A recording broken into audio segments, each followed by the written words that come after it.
संस्कृतमधील मार्कंडेय पुराणातील देवी सप्तशती अर्थात देवी महात्म्य म्हणजेच चंडीपाठ ही सत्यार्थाने वाईट विचारांवर व दुष्कर्मांवर सद्विचार, सद्बुद्धी व सत्कर्म यांचा विजय होण्याचे प्रतीक म्हणून आध्यात्मिक दृष्टीने आत्मोन्नतीचे साधन आहे. तंत्र मार्गात शुद्ध पक्षाचा विजय व्हावा व शत्रूंचा नाश व्हावा म्हणून पुढे मध्ययुगात या 700 श्लोकांच्या कथाकथनाचा हवन, पारायण, मंत्रजप इत्यादी प्रकारे उपयोग केला जाऊ लागला.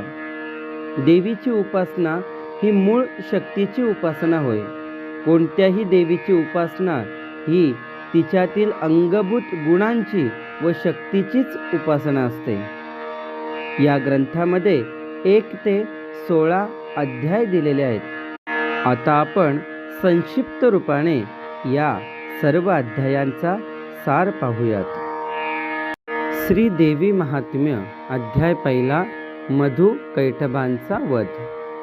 या अध्यायात प्रथम मंगलाचरण असून नंतर सूत शौनकादिक श्रोत्यांना नैमिषारण्यात मार्कंडेय पुराणातील देवी महात्म्य सांगत आहेत. 14 मनूंपैकी 8वा मनू जो सावर्णी त्याच्या पूर्वजन्मीची एक कथा यात येते व देवीच्या महात्म्य पाठाने तो पुढे मनू झाला असे त्याचे महत्त्व सांगितले आहे. तो सुरत नावाचा राजा होता. शत्रूंनी त्याचे राज्य बळकावले. प्राणरक्षणार्थ मेधा ऋषींच्या आश्रमात तो गेला. तिथे त्याला आपले राज्य, कुटुंब व प्रजानन यांची चिंता लागून तो बेचैन झाला. पत्नीने व मुलांनी घालवून दिलेला असा समाधी नामक वैश्य तेथे त्याला भेटला. तोही कुटुंबियांच्या हिताची चिंता करीत होता. आपल्याला अशी चिंता का वाटते ते त्या दोघांनी मेधा ऋषींना विचारले. महामाया सर्व प्राण्यांच्या ठिकाणी आसक्ती व ममता निर्माण करते असे सांगून मेधा ऋषींनी त्या दोघांना देवीचे अवतार कसे होतात, तिचे महात्म्य काय आहे ते सर्व सांगितले आणि देवीचा महाकाली हा अवतार कसा झाला ती कथाही त्यांना सांगितली. ते म्हणाले, पूर्वी नारायण एका व्रणवात शेषावर योग निद्रेत असताना त्यांच्याच कानातील मळापासून मधु व कैटभ नावाचे 2 राक्षस निर्माण झाले व त्रैलोक्यासह देवांना त्रस्त करू लागले. महाकाली जी योग निद्रेच्या रूपाने विष्णूच्या शरीराला व्यापून होती, तिने बाहेर यावे म्हणजे विष्णू जागा होईल व राक्षसांना मारील या विचाराने विद्यात्याने देवांसाठी रात्री सुक्त म्हणून देवीची स्तुती केली. त्याच्या विनंतीप्रमाणे योग निद्रा दूर झाली. महाकाली देव कार्यासाठी प्रगटली. विष्णू जागा झाला. त्याने दीर्घकालपर्यंत त्या दोघा राक्षसांशी युद्ध केले व शेवटी त्यांना स्वतःच्या मांडीवर धरून ठार केले. असे देवीचे प्रथम चरित्र या अध्यायात आहे. आदिशक्ती मातेचा उदो उदो. श्री देवी महात्म्य अध्याय 2 महालक्ष्मीचे प्राकट्य. नंतर मेधा ऋषी सुरथाला महालक्ष्मीचे चरित्र सांगू लागले. ही कथा सूत शौनकादिकांना मार्कंडेय पुराणात सांगत होते. काश्यपापासून सूर असुर निर्माण झाले. त्यात हिरण्यकश्यपू नावाच्या बलाढ्य राक्षसाचा एक पुत्र प्रल्हाद. त्याला आणखी जे पुत्र झाले त्यात अनुराध नावाचा जो पुत्र होता त्याला महिषासूर नावाचा पुत्र झाला. त्याने अजिंक्यतेचा वर मिळवला व देवांशी घनघोर युद्ध करून स्वर्गाचे राज्य बळकावले. सर्व देवतांना त्याने पदच्युत केले व स्वतःच सर्वांचे अधिकार चालवू लागला. तेव्हा विद्यात्यासह सर्व देव हरिहरांना शरण गेले व त्यांनी महिषासुराचा नाश करण्यासाठी त्यांची प्रार्थना केली. त्यावेळी हरीला परम क्रोध आला. त्याच्या मुखापासून भयंकर तेज उत्पन्न झाले. त्याच वेळी शंकराच्या व ब्रह्मदेवाच्या मुखातूनही तेज उत्पन्न झाले. सर्व देवांच्या मुखातून तेज निघाले. ती सर्व तेजे एकत्र झाली. त्रैलोक्य व्यापील असा अग्नीसारखा तेजाचा नारी रूपात आविर्भाव झाला. प्रत्येक देवाच्या तेजापासून त्या दिव्य स्त्रीचे एक एक अवयव बनला. तीच जगदंबा महालक्ष्मी भगवती होय. देवांनी आपापल्या शस्त्रास्त्रांनी तिला सज्ज केले. देवीने प्रचंड अट्टहास केला. पाताळापासून स्वर्गापर्यंत जो गडगडाट पसरला. तिच्याशी युद्ध करण्यासाठी महिषासुराचे अनुयायी असलेले नाना राक्षस कोट्यावधी सैन्यासह उठले. पण देवीने न दमता सर्वांना विनासायास मारून टाकले. देवीने सिंहावर आरूढ होऊन भयंकर संहार केला. देवीचा पराक्रम पाहून भारून गेलेल्या सर्व देवांनी त्या जगदंबेची स्तुती केली. याप्रमाणे महिषासुराच्या नाशार्थ व असुर संहारार्थ देवीचा महालक्ष्मी या रूपात दिव्य आविर्भाव झाला. आदिशक्ती मातेचा उदो उदो. श्री देवी महात्म्य अध्याय 3 महिषासुरवध. मेधा ऋषी सुरताला पुढे कथा सांगू लागले. जेव्हा असुरांचे प्रचंड सैन्य महालक्ष्मी देवीने मारले तेव्हा चिक्षुर नावाचा सेनापती तिच्यावर धावून गेला व तिच्यावर अखंड शरवर्षाव करू लागला. पर्वतावर पाऊस पडला तरी पर्वताला जसे त्याचे काही वाटत नाही तसेच देवीला त्याचे काहीच वाटले नाही. देवीने सर्व बाण आपल्या बाणांनी तोडून टाकले. त्याचा ध्वज पाडला. धनुष्यही तोडून टाकले. चिक्षुर मोठे खडक घेऊन धावला. पण त्याने जेव्हा सिंहाच्या मस्तकावर खडगाने प्रहार केला तेव्हा ते खडगच तुटले. त्याने शूलांचा मारा केला.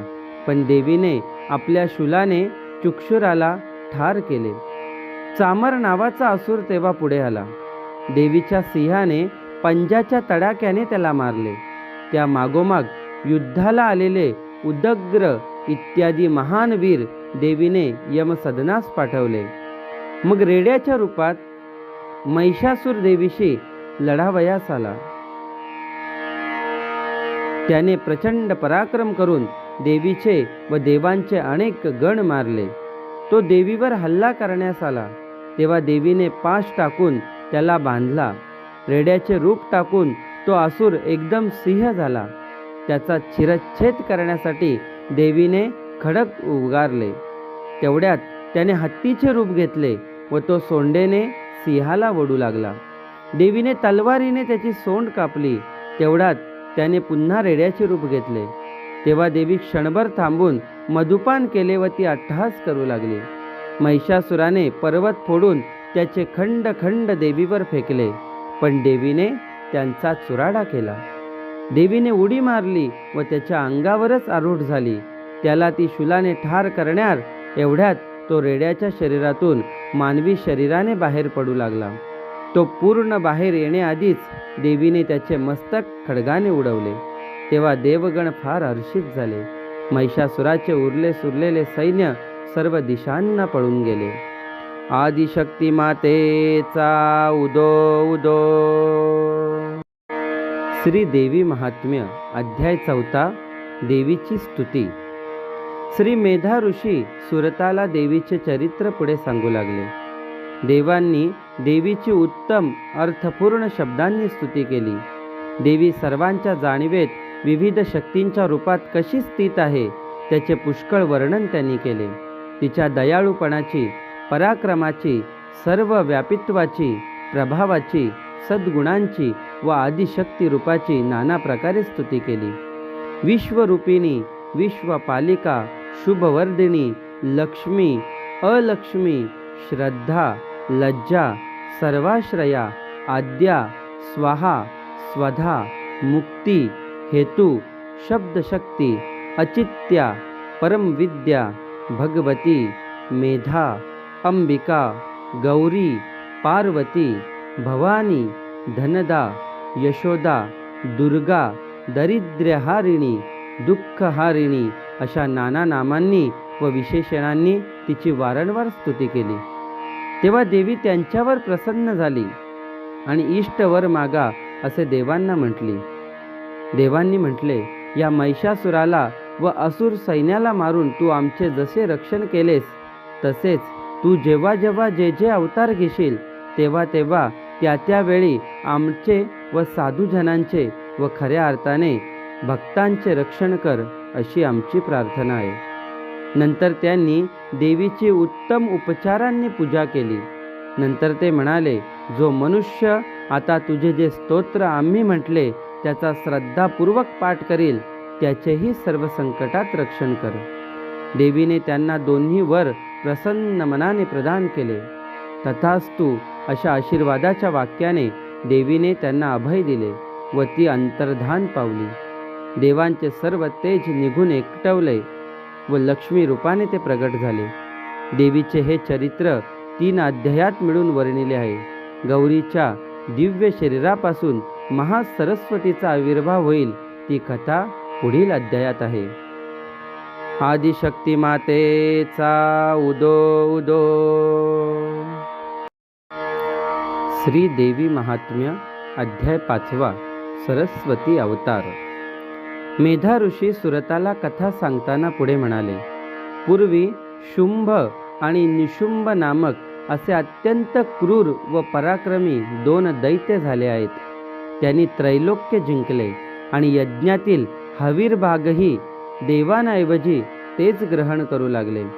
सर्व देवांचे अधिकार व पदे त्यांनी बळकावली व त्यांच्या भयांनी देवांनी 10 दिशांना पलायन केले. देवांना देवीने दिलेल्या वरदानाची आठवण झाली व ते देवीला प्रसन्न करण्यासाठी हिमालयाच्या परिसरात एकत्र जमले. देवांनी अनेक नामांनी देवीची स्तुती केली. त्यावेळी पार्वती देवी त्या ठिकाणी गंगा स्नानासाठी आली होती. तुम्ही येथे कोणाची स्तुती करता, असा प्रश्न पार्वतीने विचारताच तिच्या देहापासून एक देवी प्रगट झाली. तीच महासरस्वती होय. शरीर कोशापासून ती जन्मली म्हणून तिला कौशिकी हे नाम प्राप्त झाले व ती निघाल्यानंतर गौरीचा वर्ण काळा झाला म्हणून तिला कालिका असे नाम प्राप्त झाले. सरस्वतीने दिव्य रूप धारण केले. तिला पाहून शुभ निशुभांचे मंत्री चंड व मुंड या असुरांनी तिच्या रूपाचे वर्णन मालकांजवळ केले. शुंभ निशुभांनी सर्व रत्ने प्राप्त केली आहेत, तर त्यांनी हे स्त्री रत्नही मिळवावे असे चंड व मुंड यांनी सुचवले. तेव्हा शुंभाने आपला दूत म्हणून सुग्रीव नामक दैत्याला गंगातीरी सरस्वतीकडे पाठवले. सरस्वतीने सरळपणे शुभ निशुंभांच्या स्वाधीन व्हावे, नाहीतर तिला बळजबरीने ओढून नेण्यात येईल असा संदेश त्याने तिला सांगितला.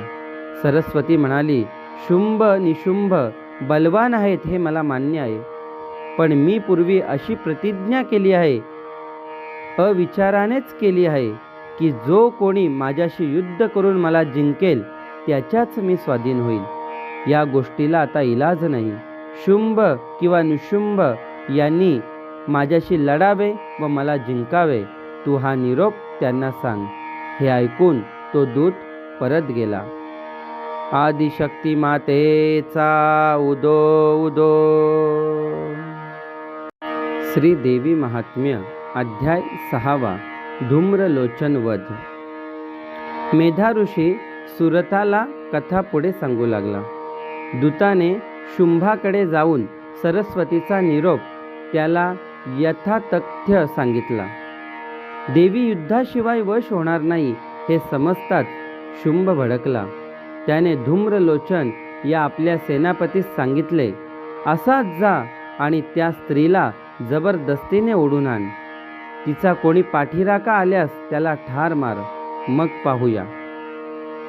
धूम्रलोचन 60,000 असुर सेना घेऊन निघाला. त्याने हिमालयाला वेढा घातला. तो देवीला म्हणाला, मुकाट्याने शुंभ निशुंभापाशी चल, नाहीतर तुला केस धरून ओढून नेईल. देवी म्हणाली, युद्धाला ये.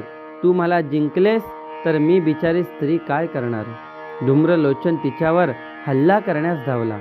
तेव्हा हुंकार करूनच देवीने त्याला जाळून टाकले. ते पाहून त्याचे सैन्य खवळले. ते देवीवर धावून आले. तिच्यावर शस्त्रे अस्त्रे पाषाण फेकू लागले. देवीने सर्वांची शस्त्रे नष्ट केली. देवीचे वाहन असलेला सिंह प्रचंड गर्जना करून त्या सैन्याला नष्ट करू लागला. देवीने आणि सिंहाने मिळून सर्व सैन्याचा विध्वंस केला.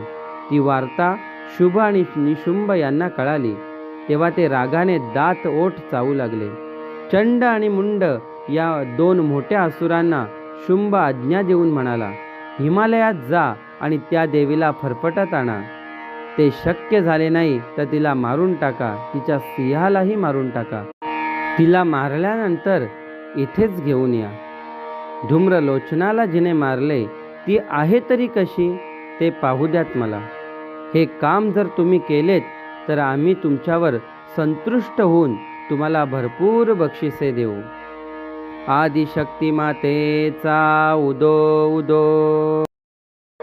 श्री देवी महात्म्य अध्याय 7 चंडमुंडवध. सुरथाला मेधा ऋषी जगदंबेची कथा सांगत आहेत. शुंभ आणि निशुंभ यांनी चंड आणि मुंड यांना देवीवर हल्ला करण्यास पाठवले. त्यांनी लक्षावधी सैन्य घेऊन प्रस्थान ठेवले.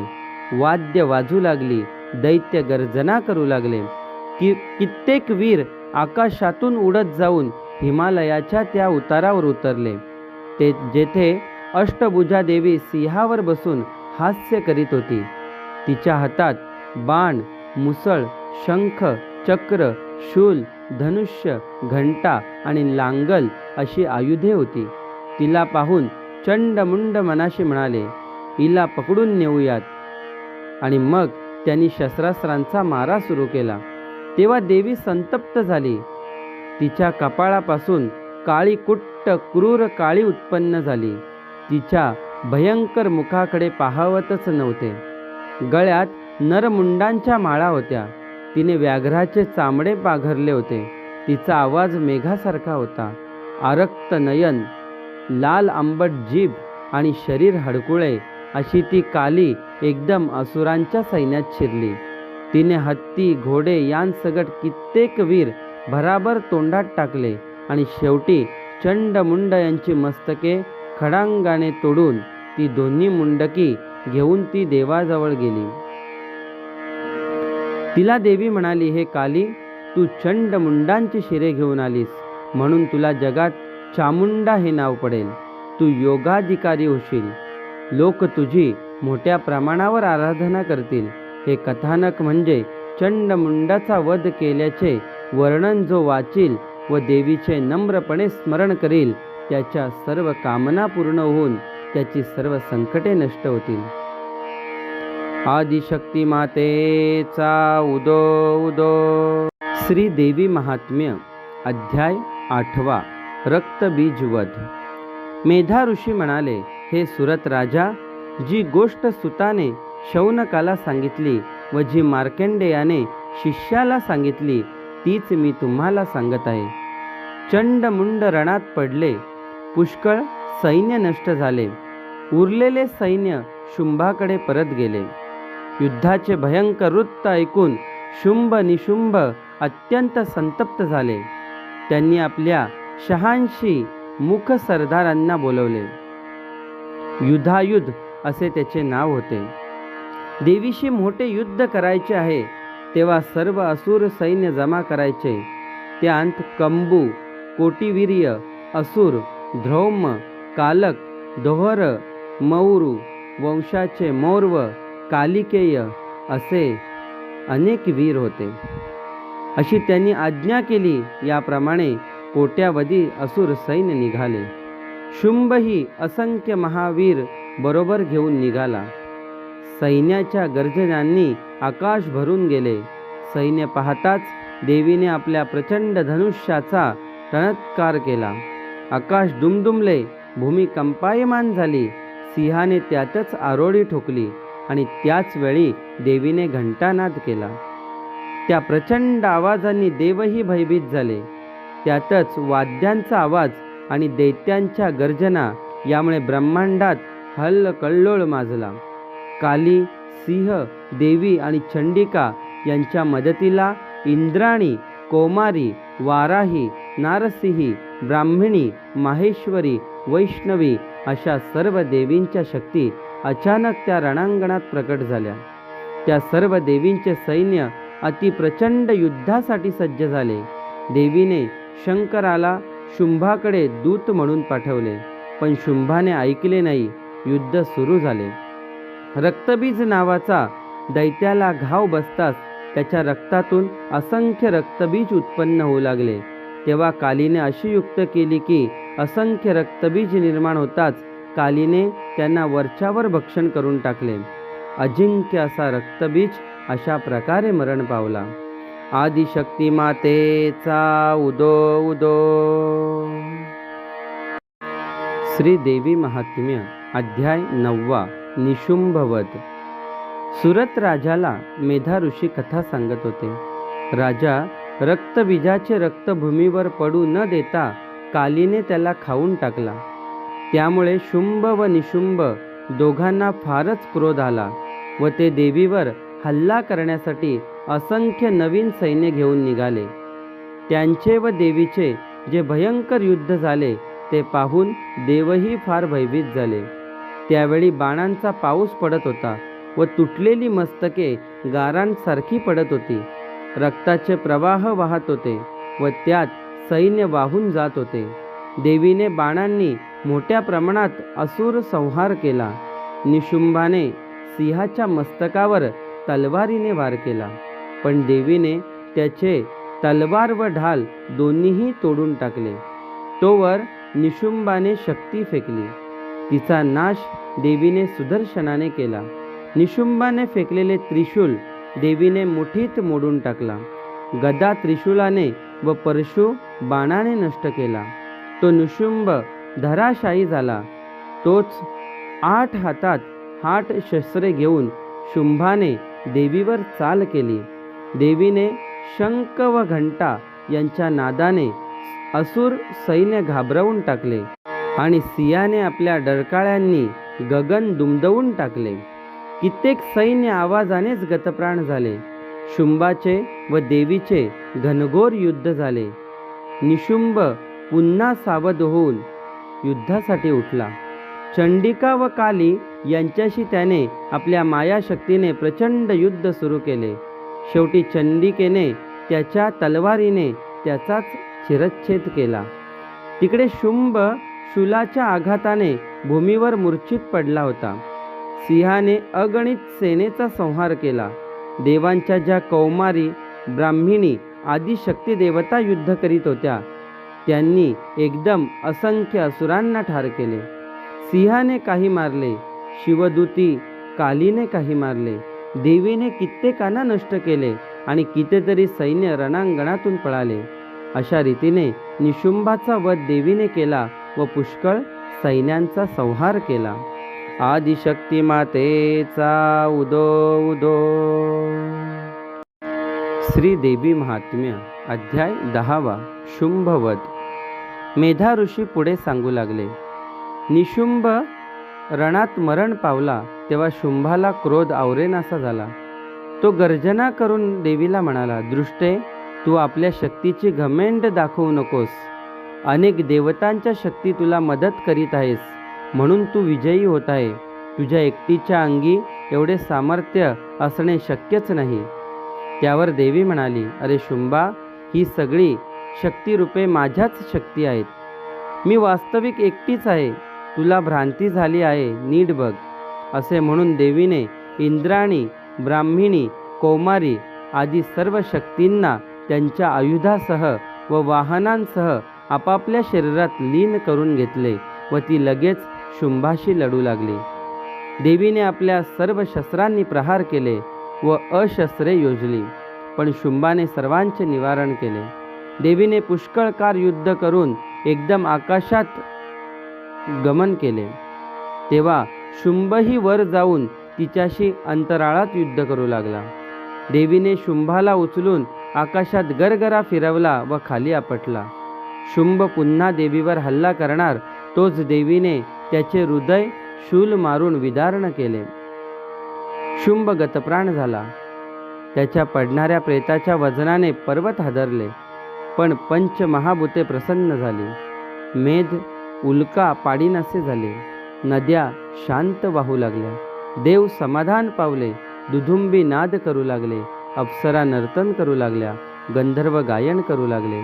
सुगंधित वायू वाहू लागला. सूर, नर, ऋषी, साधू, पशु, पक्षी, यश इत्यादी आनंदित झाले. सरस्वती देवीने शुंभाला मुक्ती दिली. आदिशक्ती मातेचा उदो उदो. श्री देवी महात्म्य अध्याय 11. पुढील अवतार कथन. मेधा ऋषी सुरताला कथा सांगत होते. ते पुढे म्हणाले, राजा शुंभ व निशुंभ यांचा त्यांच्या सैन्यासह देवीने नाश केल्यावर सर्व देवांना जो आनंद झाला त्या आनंदाचे काय वर्णन करावे. सर्वांनी देवीची नाना प्रकारे स्तुती केली. नारायणी, नारसिंही, माहेश्वरी, कौमारी, ब्राह्मिणी, इंद्राणी, मंगला, त्र्यंबका, गौरी, मोहिनी, बोधरूपा, विद्या, अविद्या, वसुंधरा, वाराही, गुणमयी, त्रिपुरसुंदरी अशा नाना रूपांनी थोरवी देवांनी गायली.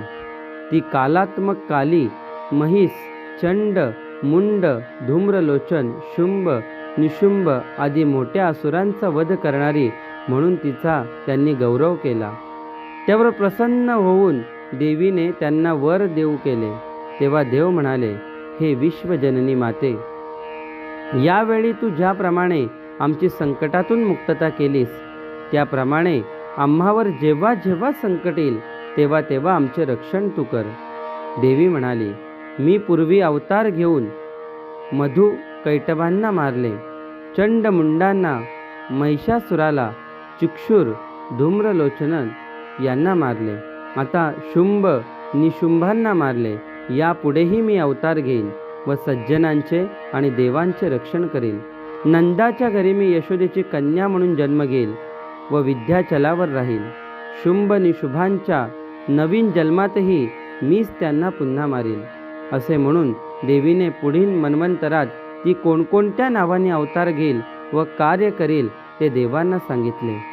वैप्र चित्त दानवाचा वध करणारी रक्तदंतिका हा 5वा अवतार. वर्षाव करून दुष्काळ दूर करणारी शताक्षी व वनस्पती निर्माण करणारी शाकांभरी, राक्षसांना मारून यज्ञ रक्षण करणारी भीमादेवी, अरुण दैत्याला मारणारी भ्रामरी असे अवतार मी घेईल. एवढेच नव्हे तर जेव्हा जेव्हा कार्यकारण उत्पन्न होईल तेव्हा तेव्हा मी अवतार घेईल असे वचन तिने देवांना दिले. आदिशक्ती मातेचा उदो उदो. श्री देवी महात्म्य अध्याय 12. पूजा विधान. मेधा ऋषी पुढे सांगतात, देवीने देवांना म्हटले, जो हे सर्व चरित्र नित्य पठन करेल त्याचे मी परम कल्याण करेन. अष्टमी, नवमी आणि चतुर्दशी या दिवशी हे महात्म्य पठन व श्रवण करावे. तेथे मी उपस्थित असते. होम हवन करताना त्या दिवशी हे महात्म्य म्हणावे. दरवर्षी शरद ऋतूत माझी पूजा करून हे महात्म्य वाचावे. अश्विन शुद्ध प्रतिपदा ते नवमी या काळात कलश स्थापना, कुमारिका पूजन इत्यादी करतात. मला पशु किंवा कोहळा बली असे देतात. असे हे नवरात्र व्रत करताना याचे पठन करावे. कुमारी पूजा करावी असे म्हणून देवीने अश्विन नवरात्रातील पूजेचे सर्व विधान सांगितले. चैत्रातील नवरात्रीही कसे करावे तेही सांगितले. राम अवतारातील देवीचे कार्य व रामाला तिने केलेली मदत सांगितली. विजयादशमीचे महात्म्य सांगितले. देवीची पूजा कशी करावी याचा पूर्ण तपशील सांगितला. या सर्व उपासनेची फलश्रुती सांगितली. सर्व संकटांची माहिती घेऊन त्या संकटातून देवीच्या उपासनेने साधक कसे मुक्त होतील ते सर्व सांगितले. चिरकाल स्वर्गवास, पापांचा नाश, रोगांचा नाश, शत्रू, चोर, हिंस्र, श्वापदे, देहांत शिक्षा, समुद्रात बुडण्याचे संकट, शस्त्राघात, भूतबाधा अशा प्रकारच्या सर्व त्रास दूर होतील. विद्यार्थ्यांना विद्या मिळेल. राज्यप्राप्ती, उत्तम पती किंवा पत्नी प्राप्ती इत्यादी फळे त्यांनी सांगितली. मेधा ऋषी पुढे म्हणाले, ही देवी सृष्टी निर्माण करते आणि तिचे पालनपोषण करते, तसेच संहार करताना अलक्ष्मी होऊन सृष्टीचा विलय करते. आदिशक्ती मातेचा उदो उदो. श्री देवी महात्म्य अध्याय 13वा. सुरथ व वैश्य यांना वरदान.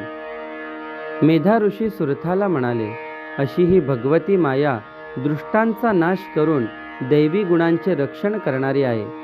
तुमच्या शत्रूंनी व नातलगांनी तुम्हाला देशोधडीस लावले, तरी तुम्हाला त्यांचीच चिंता वाटते. याचे कारण या मायेचाच प्रभाव आहे.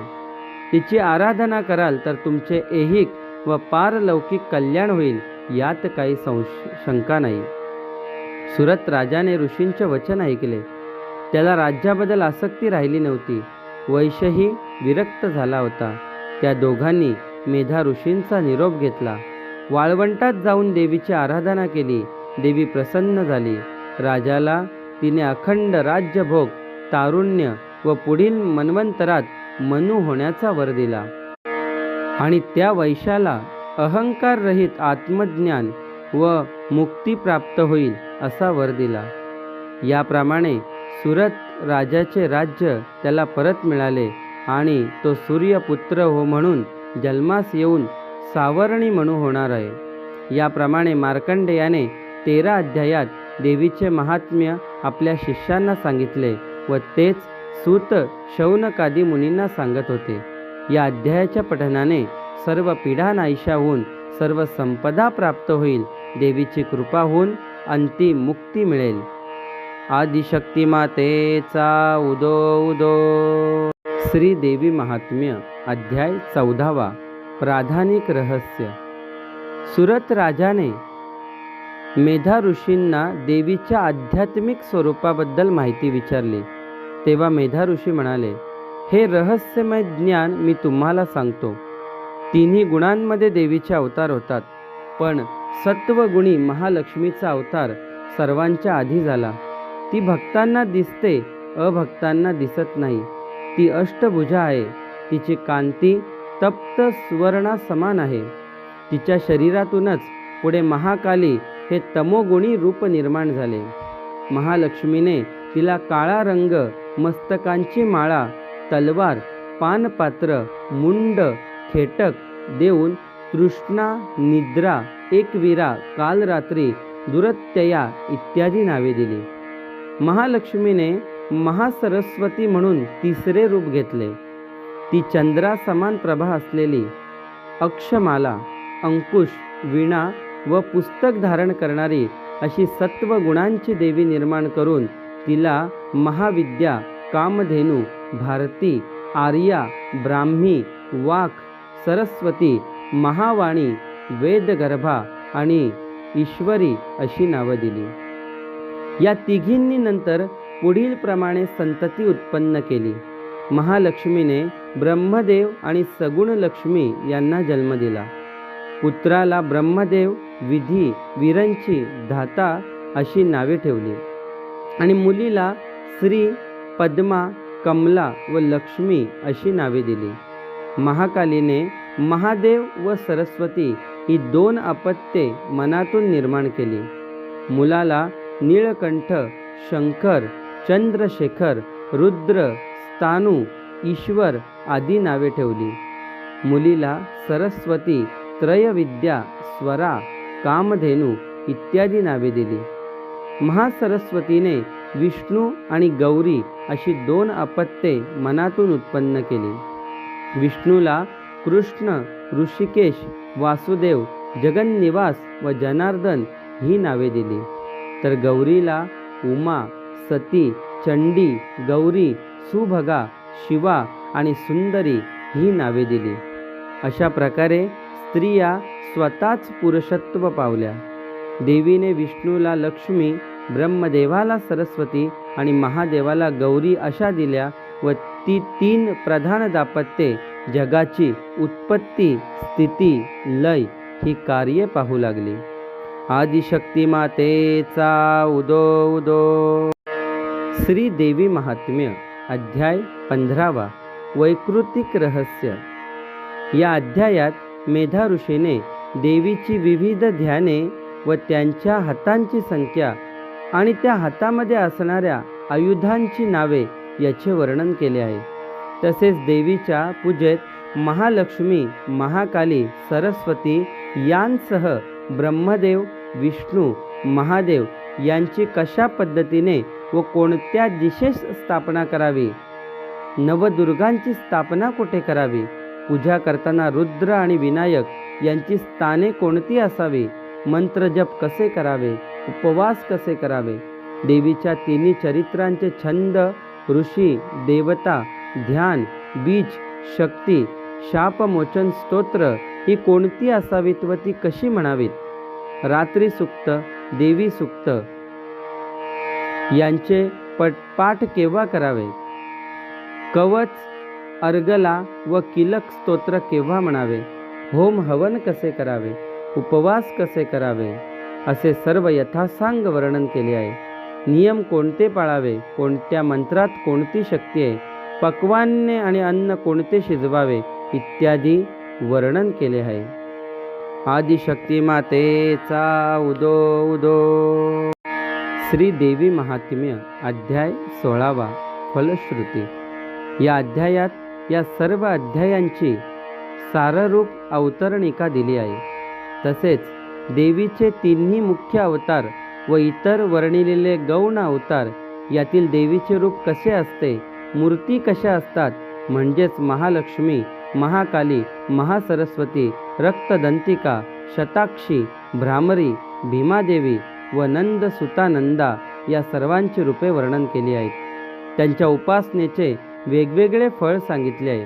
तसेच श्री कमला, सावित्री, पार्वती, सची, अनुसया, सरस्वती, आदिती, गायत्री, सीता, अरुंधती, आणिमा, आदी, सिद्धी, मातृका, चामुंडा, योगिनी, श्रीकृष्णाच्या अष्टनायिका, नवदुर्गा, रुक्मिणी इत्यादी सर्व महान स्त्रिया या देवीचेच अंश अवतार असतात हे सांगितले आहे. या सप्तशतीमध्ये संस्कृत पोथीत कोणकोणते श्लोकात्मक मंत्र आहेत, त्याचे अनुष्ठान कसे करायचे याची माहिती पण थोडक्यात सांगितली आहे. दाने कोणती द्यावीत व इतर काय काय केल्याने ती उपासना फलद्रूप होते तेही वर्णन केले आहे. या ग्रंथाच्या पठनाने फळ शंकराने पार्वतीला सांगितले तेही या अध्यायात दिलेले आहे.